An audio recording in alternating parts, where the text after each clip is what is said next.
Hey everyone, welcome back to my channel the flops with Sanjukta. मैं हूँ संजुक्ता।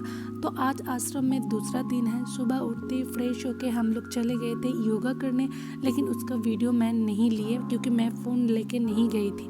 उसके बाद हम लोग गए थे गुफा में, थोड़ी बहुत मेडिटेशन किए, 15 मिनट तक मेडिटेशन किए। और हम लोग अकेले नहीं थे, बहुत सारा लोग गए थे। धीरे धीरे वो लोग ब्रेकफास्ट करने चले गए थे और हम लोग भी थोड़ी बहुत मेडिटेशन करके ब्रेकफास्ट करने के लिए चले गए। ब्रेकफास्ट में था पूरी, पोहा, चना का सब्जी और हलवा। मुझे हलवा उतना पसंद नहीं है, लेकिन पता नहीं इधर का हलवा क्या था, इतना स्वादिष्ट था, इतना स्वादिष्ट था, बहुत अच्छा लगा मुझे।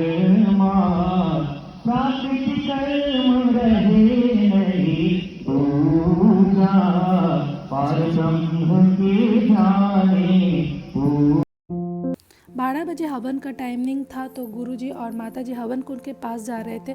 माताजी इस टाइम अचानक मेरा नाम और मैं कहाँ से गई वो पूछ रहे।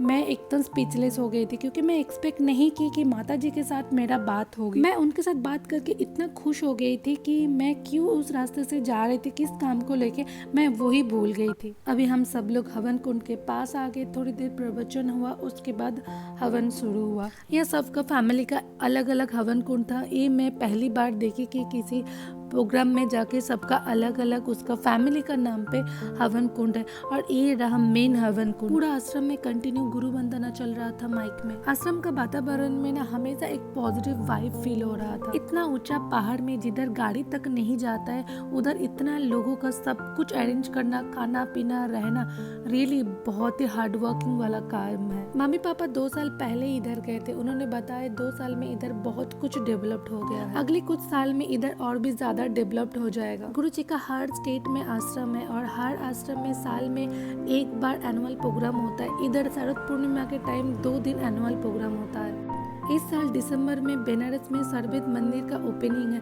इसीलिए मम्मी बता रही थी कि इधर शरद पूर्णिमा के टाइम जो प्रोग्राम है वो थोड़ा छोटा करके हो रहा है, नहीं तो इधर बहुत ज़्यादा क्राउड हो जाता है। इतना लोग आता है इस आश्रम में।